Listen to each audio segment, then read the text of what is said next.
So you're in Denmark, and one of the things you're going to want to do is taste some Danish pastries. Now once you get here, what you'll find is there's a vast variety of pastries and also places to get them from. What I'm going to try and do in this video is I'm going to try and give you an introduction to some of the Danish pastries, not all of them because there's a plethora, but I'm going to try and give you an introduction to some of them and give you a little bit of insight into what to expect from them. I'm also making another video, which you can find the link below, which is my 7 bakeries which I go to, where I do go to in Copenhagen. Please do look at that as well. And if you like these videos, please do thumbs up, that really helps. Let's see, let's get our first set of pastries. I'm going to apologize right now and in advance. I'm really sorry for all the pronunciation mistakes I'm going to make in the names of the Danish pastries. My Danish pronunciation is horrible, so please, please, please forgive me for that. 2 more pastries, this time including 2 of my favorites actually. One of them is this one, which is a double layer folded pastry with poppy seeds and marzipan filling inside, and it's called a breathtaking, and this is probably my favorite Danish pastry in Denmark. I haven't seen them anywhere else actually.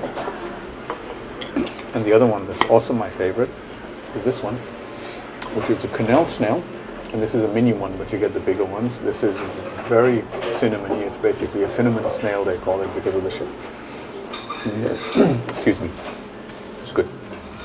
And this tastes really good too. So I'm going to dig into my breathtaking on the quenelle snail, and if you come to Copenhagen, I would highly recommend trying both of these. These are really good. A little bit of history about danishes or Danish pastry. They weren't, interestingly enough, invented in Denmark. They were invented in France by a French assistant baker who made a mistake and forgot to add butter into the dough, and whilst trying to hide his mistake, created the dough that's known for Danish pastries because he tried to fold it, etc. And he ended up with this. Now, this proliferated around Europe, and in the 1850s there was a strike in Denmark, and this strike resulted in, oh, just a second, I need to find out where I'm going. Oh, wrong way, I need to turn around. This strike resulted in the Danes needing to bring Austrian bakers in to do the labor and make the bread, etc. Now with them, the Austrian bakers brought Viennese pastries, and that is the basis for the Danish pastries that we see today. And that was left behind and taken up by the Danish bakers, and there you go, we have Danish pastries now. Interestingly enough, in Denmark they don't call Danish pastries or danishes, they call them wienerbrød. So that's the history for you. I'm going to try 3 at this bakery. One of them is, and excuse the pronunciation as I said before, one of them is a hindbærsnitte, and this is a like a shortbread, very buttery, like a shortbread. It's got layers of marmalade shortbread, and on top it's got a sugary white sugar glaze, and topped with some like raspberry type of stuff. So it's a raspberry shortbread filled thing, really like medium sweet, very crusty and falls apart in your mouth. Good with a cup of coffee.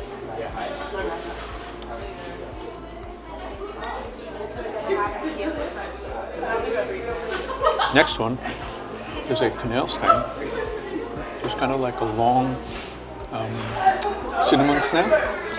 It's filled with cinnamon filling, cinnamon, honey, cream filling, whatever. Normally comes in a very long cake, but at this cafe or this bakery, La Cohusette, they sell it in slices too. So this is really cinnamony, really nice. Like a long cinnamon snail. And it's got some type of creamy filling in the middle too. The last one I have from here is the Festivalsboller, which is typically, or was typically eaten in the days leading up to Lent, but you can get it now all throughout the year. During Lent, however, I think they do make special ones like this with cream filled, and they're a bit messy to eat, but they are delicious.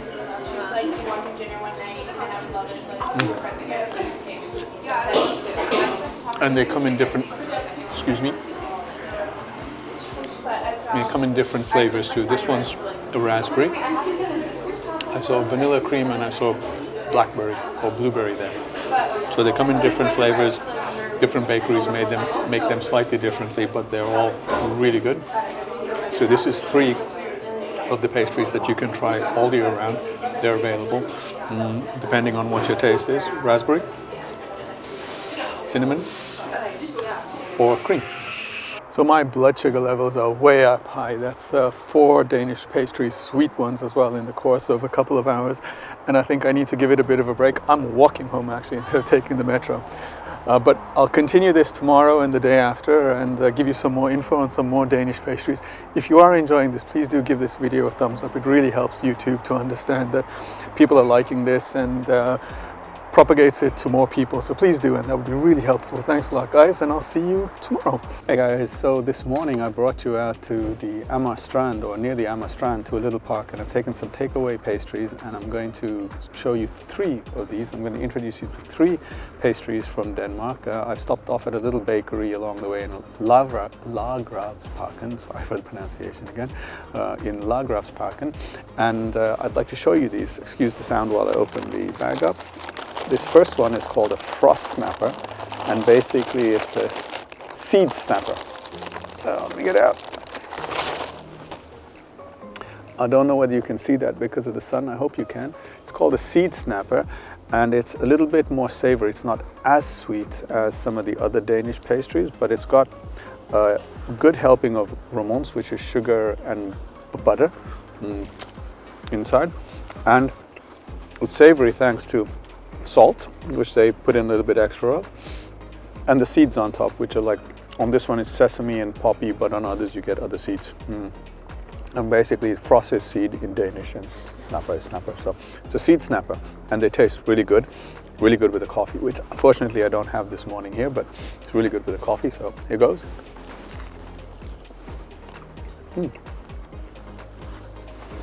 My glasses always fall down when I'm eating.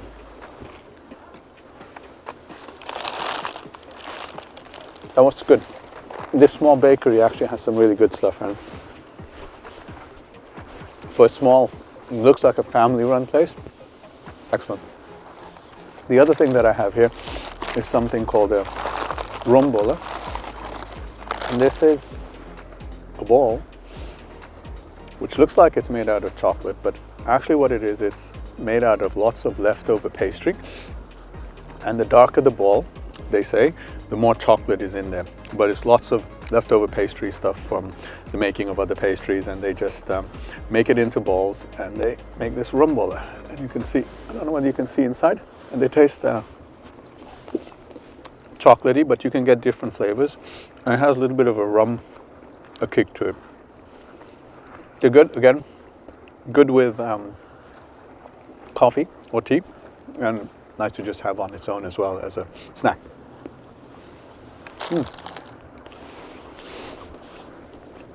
Last of all, sorry, that takes a bit of time to get down.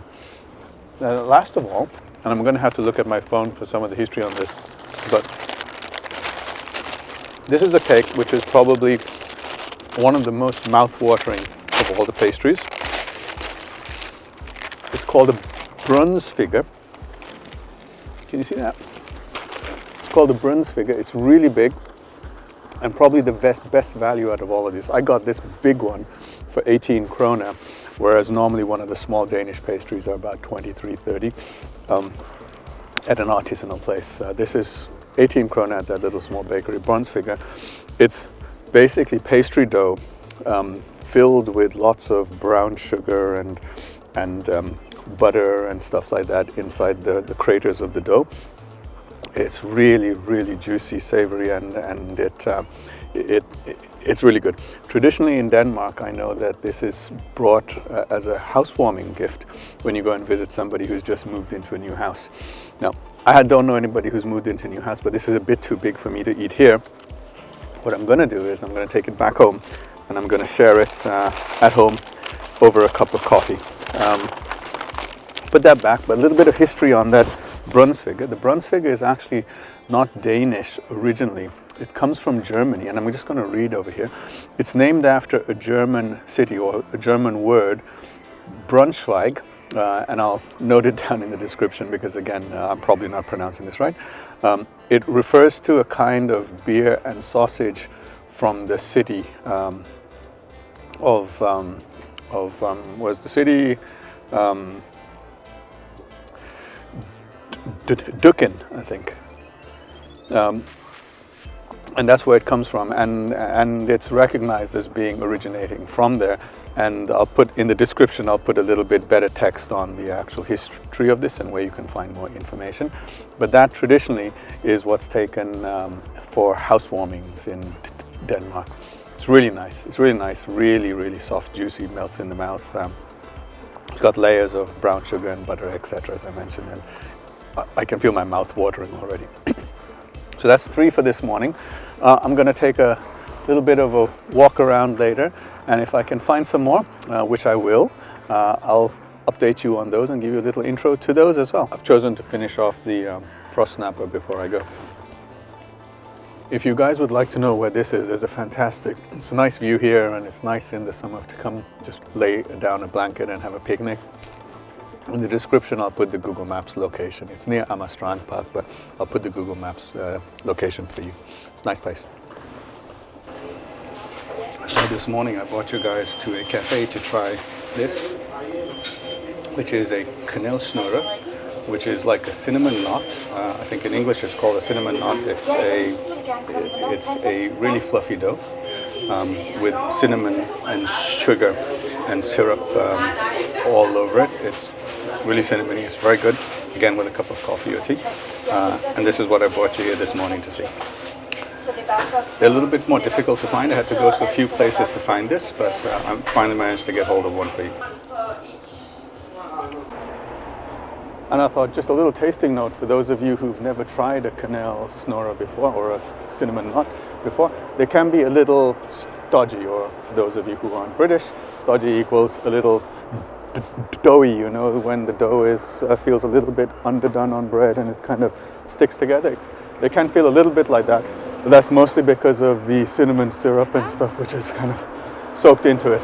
They are quite moorish and delicious though, so do try one if you get a chance. It's well worth it. Almost at the end, guys, but not quite. I've got a couple more, and this one right here is called a choco rug, and it's a little roll, a rye roll with chocolate chips inside, and sometimes they have nuts on top like this one, sometimes they don't, but they're delicious in the morning. They're really good. You can kind of cut it in the middle, have some butter on it too if you want, some cheese. It's good anyway, even plain. And they are, let me see whether I can break this open to show you. There you go. They're really nice. They actually taste, because the rye bread has a little bit of a nutty flavor that goes well with the chocolate. So I'd recommend you go to a bakery, try one of these. You can find them most of the time in most bakeries in the morning. They're also quite nice just to take, they're small, so they're quite nice to take with you as snacks to sit in the park and eat and just watch the people and the nature around. Okay guys, I've got one more which I want to show you, and that's, we're making our way there now. It's very similar to the kanelsnurre, but slightly different flavor profile. And I hope you like what you've seen so far.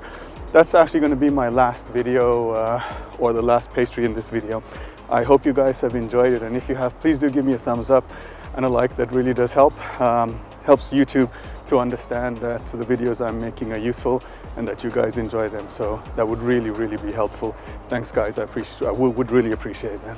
Whoa, that was lucky guys. You can see here exactly why this is called the Black Diamond. Just a little bit of an offshoot from the pastry video. You don't get to see this apart from at particular times when the sun's at a particular angle. The building, the Black Diamond, actually shines the reflection off the water, making it look like a diamond that's shining the reflecting light. And if you guys want to see more pastries, because I'm kind of all pastried out at the moment, I can't really do a lot more. If you guys would like to see more pastries and would like me to review more to help you guys out, please do let me know downstairs in the comments, and I'll try and make another video on that. So my final pastry, and it's not Danish actually, it's Swedish. This is a cardamom bun, and this is my favorite on a winter's day. When it's kind of gloomy and cold outside, it kind of lifts up my spirits, and with a cup of coffee, it's really nice, especially if they warm it, which they have here. This is a place called Coffee Industry, by the way, a magazine which really does some really nice cardamom buns. It's a Swedish cafe or Swedish chain which has come here also to Denmark. So if you want a cardamom bun, I'd recommend coming to the Coffee Industry in magazine. Now, the Swedes do something called fika, which is a little bit like a institution there. It's a coffee time basically, and it's a time where you have a coffee, you kind of eat a little snack, you kind of socialize with the people that you're with, your colleagues or your friends. And this is one of the staples of a fika. And a Swedish cardamom bun you also can find in Denmark, which is why I've included it in my ultimate guide to Danish pastries. Hope you've enjoyed this. It was so good, guys. I almost forgot to tell you guys what to expect from this. This is a little bit of a cross between a cinnamon roll, a soft bread roll with a heavy cardamom flavor, spiced and sweet. Enjoy. Really warm, really good, very cardamom. If you've watched till the very end, guys, I've got some parting thoughts for you and some tips. There's a load of Danish pastries in Copenhagen, in Denmark. I could go on forever reviewing this. There's so many different types. What I would suggest is go out, try them, see which ones you like, and do comment in the description if there's any that you particularly think are fantastic that I've missed. I will be trying to do another version of this video as well later on with more Danish pastries. But go out there, try them, let us know what you think and what you like. Also, if you don't want to break the bank, what I'd suggest is go to one of the supermarket bakeries. Check out my other video which suggests some bakeries to go to, but go to the supermarket bakeries, which you can get a vast variety of these for much cheaper than you would at an artisanal bakery. So that's my tip for you, is if you want to save money, do go to the artisanal bakeries, try one or two, but if you want to try a lot, maybe try them at a supermarket bakery. Have fun, guys, enjoy, and please do thumbs up if you like this. Would really appreciate that.